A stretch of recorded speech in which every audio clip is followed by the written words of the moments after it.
What if I told you that your spending habits in 2026 aren't just shaped by your income or your bills, but by deeply ingrained neurological patterns? In today's digital world, spending isn't a simple math problem, it's a psychological challenge. Algorithms are finely tuned to exploit your subconscious weaknesses, from the ease of a one-click purchase to the urgency triggered by a limited stock alert. The truth is, we all have subconscious scripts that dictate how and when we open our wallets. In this video, I'll share the top 5 behavioral habits that influence your spending decisions and how to recognize and reprogram them to regain control over your finances. Stay tuned until the end for a quick tip to help you spot your own financial blind spots. 1. The digital denominator effect. In 2026, the way we make purchases has evolved, especially with the rise of digital payments and one-click shopping experiences. The convenience of using apps and digital wallets has completely altered the way our brains perceive spending. When you store your credit card information in an app or use one-click payment systems, your brain no longer views transactions as a cost. Instead, it sees them as a simple click or swipe. This phenomenon is known as the digital denominator effect. In essence, the friction that traditionally existed when making a purchase, such as swiping a card or handing over cash, has been removed. This lack of friction leads to a psychological disconnect where prices don't seem to matter as much. $100 feels the same as $10 because there's no mental barrier to registering the cost. This behavior is especially prevalent with frequent online shoppers or those who use apps like Amazon, where purchasing is almost effortless. The rapid, frictionless nature of these transactions makes it easy to overspend without fully realizing the total cost. Additionally, the digital environment encourages habitual spending, where the act of shopping has become more about convenience than necessity. This over-reliance on digital platforms often blurs the line between needs and wants, making it harder to discern whether a purchase is truly worthwhile. The key to overcoming this behavior is reintroducing friction into the purchasing process. By making it a habit to manually enter your credit card information or by limiting one-click payment options, you can re-engage the pain of paying center in your brain. When you have to take an extra moment to confirm a purchase, it triggers a subconscious reflection on whether the item is truly worth the money.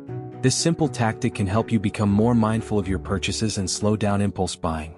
Moreover, adding extra steps to the process, such as setting spending limits or enabling time delays for large purchases, can help create a buffer between the urge to buy and the actual transaction, further empowering you to control your spending habits. 2. Aspirational identity purchasing. How often do you buy an item with the intention of transforming your life or your identity? In 2026, many purchases are no longer about the product itself, but about the person you hope to become. This habit, known as aspirational identity purchasing, involves buying things that align with an idealized version of yourself. Whether that's high-end gym gear because you want to become fit, or expensive kitchen appliances because you aspire to be a professional chef. This behavioral habit can be a major financial drain. The problem lies in the fact that these purchases rarely bring about the identity transformation we imagine. While buying a new gym membership or the latest blender might provide a brief sense of motivation or excitement, it doesn't necessarily lead to the long-term change we desire. The purchase becomes more about the aspiration than the actual utility of the product. Recognizing that the purchase itself is not the progress is the first step toward breaking this cycle. By acknowledging that material possessions won't change your identity or habits, you can start making more intentional decisions.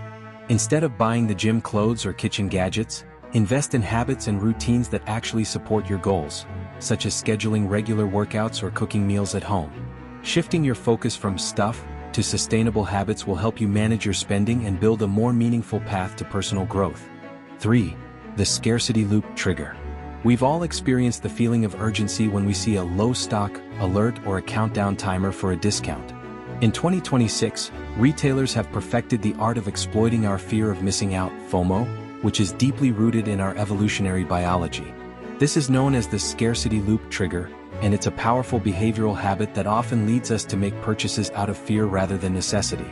When a product is presented as scarce or available for a limited time, it triggers our primal instincts. Our brain tells us that we must act fast to secure the item before it's gone. This behavioral cue overrides our logical thought process, making us skip the important question of, do I actually need this? And jump straight into, I must get this. The fear of missing out creates a sense of urgency that can cloud our judgment and push us to make decisions that we wouldn't normally make. One way to counteract the scarcity loop is to develop awareness of these triggers. When you see a low stock warning or an expiring offer, take a step back and ask yourself if you would still want the item if there was no deadline or urgency attached to it. Would you still purchase it if you had more time to think about it? By pausing to reflect and questioning the artificial pressure, you can regain control over your spending and avoid unnecessary purchases driven by fear. 4. Dopamine seeking via delivery. The act of purchasing online has evolved from a simple transaction into a dopamine-driven experience. In 2026, many people find themselves addicted to the anticipation of receiving a package rather than the actual value of the item. This is known as the dopamine-seeking behavior through delivery, and it's a habit that many people don't even realize they've developed. It's not necessarily the product that excites us, it's the act of tracking the delivery, receiving notifications about the status of the package, and anticipating the moment when it arrives. For some, the dopamine rush from receiving a package can become more rewarding than the actual product itself. The excitement of their arrival often drives the urge to make more purchases, leading to an ongoing cycle of online shopping and tracking. To break this cycle, it's essential to recognize the underlying behavior. Ask yourself whether the excitement you're feeling is really about the product, or if it's just the thrill of receiving something in the mail. If you find that the thrill of delivery is outweighing the actual usefulness of the product, consider finding new ways to reward yourself that don't involve spending money. Whether it's spending time with loved ones, exercising, or enjoying a hobby, redirecting your dopamine-seeking behavior can help you make more intentional purchases. 5. The anchoring bias in subscriptions. One of the most common financial traps in 2026 is the anchoring bias in subscriptions. This cognitive bias occurs when your brain uses an initial reference point to compare prices, even if that reference point isn't relevant to your needs. A typical example of this happens when you see a premium subscription plan for $50 and a basic plan for $15. Because your mind anchors to the higher price, the $15 plan feels like a bargain, even if you don't need the service at all.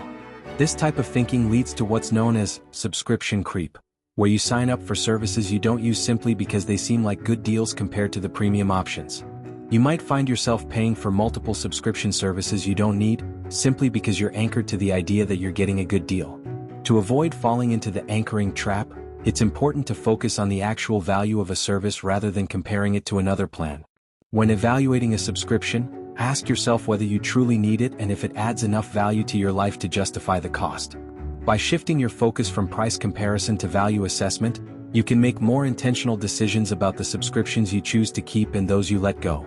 There you have it, the top 5 behavioral habits that affect your spending decisions in 2026.